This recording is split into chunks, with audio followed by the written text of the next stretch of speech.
mesdames, messieurs, bienvenue à Série Rugby, votre web TV dédiée au rugby languedocien de la 4e série à honneur, diffusée mercredi, jeudi et vendredi sur serierugby.fr. Aujourd'hui, comme tout le jeudi, nous recevons un invité, aujourd'hui Sébastien Barthès, président de l'Uran 15. Bonjour Sébastien. Bonjour Alain. Avec mes céréales chroniqueurs, bonjour Stéphane. Salut Alain. Bonjour Bruno. Salut. Et bonjour Xavier. Salut Alain. Bon alors Sébastien, fin d'année 2013, pas terrible, et ce début de l'année 2014, alors parle-nous un peu de ton équipe. Ben, ce début d'année de 2014 a été bénéfique puisqu'on a enregistré dimanche notre première victoire. Félicitations. Bon, merci.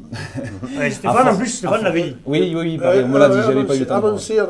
Compte Voilà. double. Non, mais- Je sais pas, ça n'a pas marché, voilà, les pronostics. Alors dis-nous, raconte-nous. Non, mais voilà, à croire que la trêve des confiseurs a fait du bien pour tout le monde. Tout le monde s'est changé les idées après un début de saison compliqué.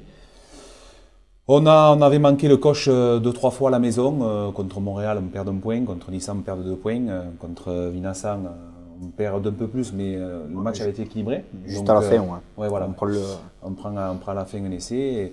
Donc on y croyait toujours. Le groupe a toujours adhéré à tout ce qu'on proposait, les coachs et nous-mêmes. Et puis il y a une superbe ambiance qui nous a permis dimanche de gagner. Le score est serré. On aurait dû plier le match bien avant, mais bon, on s'est mis un peu dans l'embarras. L'essentiel, c'était la victoire, les 4 points, ils sont là, donc ça nous permet... Sébastien, jeune président, parce que c'est Oui. la première année que tu es Oui. président. Donc là, tu as connu ta première victoire en tant que président. Oui. Je suppose que là, au bistrot de la place, ça a dû couler à flot un peu. Chez le Rose, ça a dû être bien, non? Ça a été très bien. Bon, donc je suis président avec un autre, Christophe Vidal, puisqu'on est deux quand même. Christophe n'était pas là, donc a participé de loin avec son portefeuille, mais moi j'étais sur place et j'ai pu voir tout ce qu'il avait payé, et moi aussi.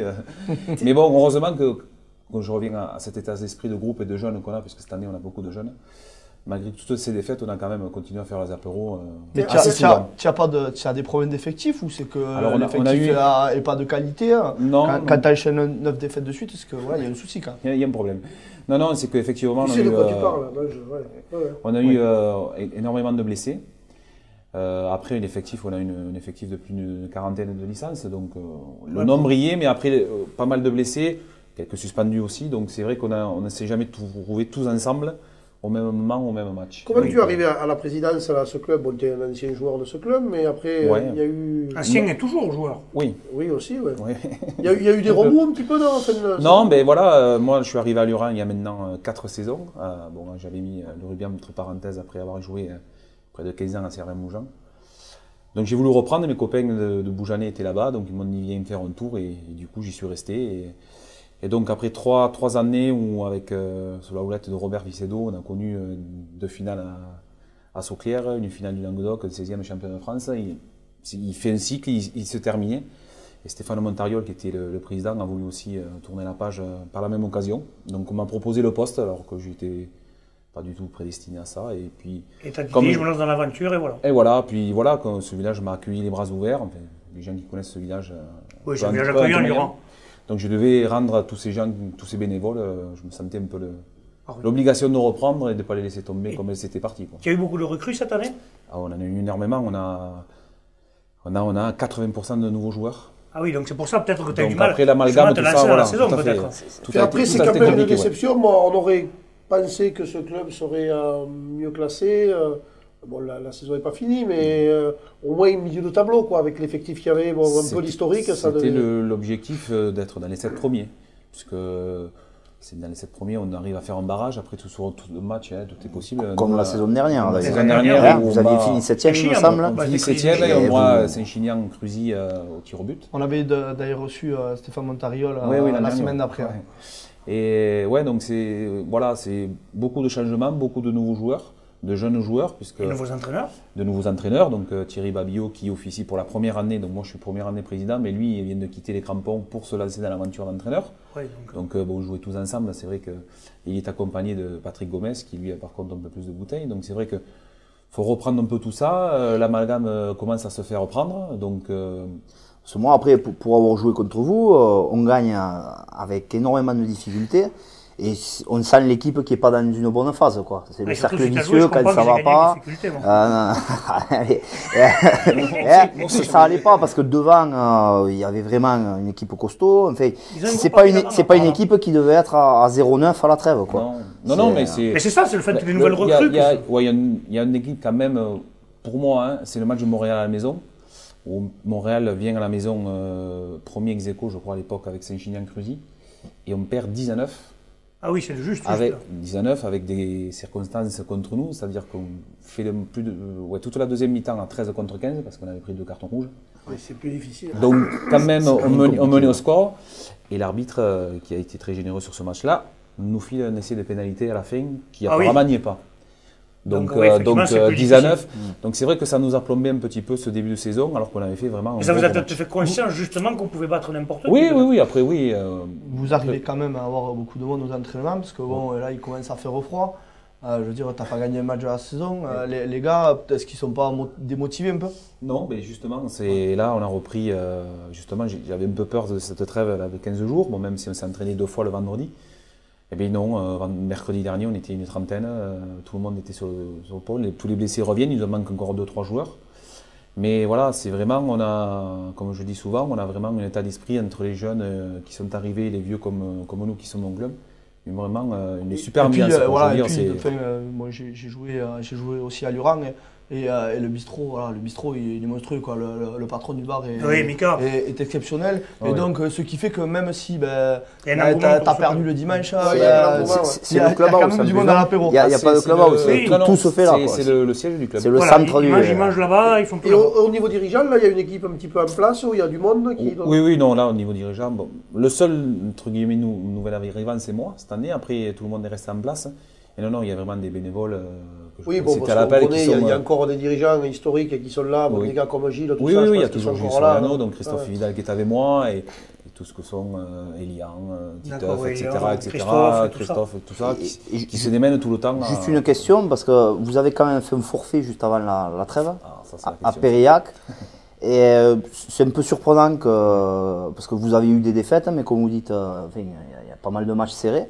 Le pourquoi de ce forfait, c'était vraiment trop juste en effectif, trop. Alors le pourquoi de ce succès, de ce forfait, pardon. Le vendredi, les entraîneurs sont venus nous voir, nous disant voilà, on a un problème d'effectif derrière. Donc effectivement, de valide, il y avait 2 vrais 3 quarts. Donc après en nombre, on aurait pu le faire, mais en mettant des avants derrière. Ça aurait été compliqué. Donc on a décidé entre les dirigeants et les entraîneurs de ne pas y aller. On s'est trompé au niveau sportif, puisqu'on pensait qu'il n'y aurait pas d'incidence. Et il y a des joueurs qui sont plus venus. Il y a 2 points au moins. Sauf qu'il y a 2 points de retirés. Ouais, donc nous, avant de prendre cette décision, on avait dit à notre secrétaire, regarde bien. Et le retour chez eux. Et voilà. Et donc regarde bien ce qui se passe. Moi j'ai dit, qu'est-ce qui se passe? Il m'a dit non, c'est financier, on aura une amende. Bon, j'étais bien sûr, oui. Donc après on a préféré de ne pas y aller, de ne pas dégoûter les gens qui allaient y aller, prendre nos 100 points, enfin on ne sait pas trop. Donc on a dit, on n'y va pas. Et puis finalement, la semaine d'après, on a appris qu'effectivement, en regardant le règlement, on prenait 2 points. Ça c'est moins rigolo pour la suite. Et donc peut-être qu'en ayant su ça, peut-être qu'on y sera allé. En parlant de ça, le niveau de la poule où vous êtes, là, comment tu le trouves? Il est haut, faible? Comment tu le trouves? Non, il y a, pour moi, mais bon, après, ce week-end va me donner tort, mais nous on avait vu surtout 2 équipes un petit peu au-dessus, que sont Saint-Chinian-Cruzy et Saint-André. Donc on est allé chez eux, on ne les a pas encore reçus. Vinassan qui nous avait proposé un beau rugby. Et après, bon, ça c'était à peu près équivalent. C'est un peu homogène en fait. Oui. Nissan qu'on pensait un peu perdu, mais voilà, ils se sont relancés en venant gagner chez nous, sur un match aussi un peu où on aurait pu gagner. Bon, voilà, après. Ça se tient à pas grand-chose après. Ça se tient, ouais, voilà. Nous, dimanche, on va à Monguio, on espère faire quelque chose et relancer toute la machine, quoi. Les objectifs du club sur l'avenir? Là, aujourd'hui, on va prendre les matchs comme ils arrivent. On espère bien entendu en gagner un maximum. Accrocher la 7e place. Pour se qualifier. Ça va être difficile, mais de toute façon, on ne lâchera pas comme on fait depuis le début de la saison. Et puis, ce n'est pas l'état d'esprit du club et du village. Après, on verra comment ça se passe. Si on doit repartir en série inférieure, voilà, ce n'est pas un souci, parce qu'on a énormément de jeunes qui nous ont rejoints, qui vont faire venir d'autres collègues qui veulent déjà venir chez nous. Donc je pense que voilà, on va repartir. Pour parler des jeunes, vous êtes comment là, avec Servien-Mougins? Alors les copes de rugby, on est en association avec Servien-Mougins. Donc il y a 3 villages, Servien-Mougins et Luran. Donc en fait aussi Stéphane Montario s'est retiré de chez nous pour pouvoir se mettre à la présidence de l'école de rugby. Donc ils sont 3 présidents, un pour chaque village. Donc Stéphane représente le club de Luron.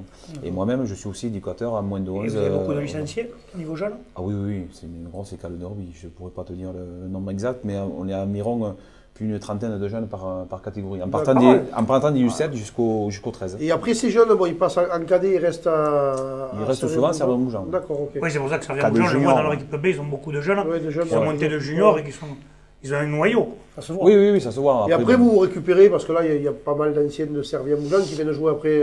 Alors, l'an dernier, on les avait. Maintenant, cette année, ils sont repartis à Servien-Mougins, comme Lionel, Molès et Sébastien, qui sont venus le poste d'entraîneur de la B, donc qui ont accepté.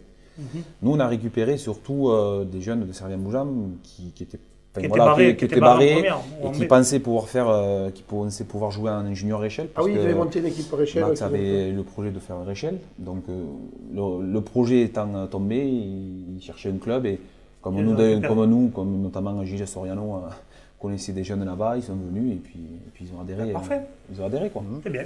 Voilà. Ben écoute Sébastien, on va te remercier d'être venu. On va te souhaiter une bonne fin de saison. Merci. Par exemple, vous gagnez d'autres matchs et vous vous qualifiez. Voilà, tu vois, on le souhaite. Merci on te le souhaite. Messieurs, merci. On se retrouve demain. Transpirez bien sur tous les terrains. Allez, au revoir.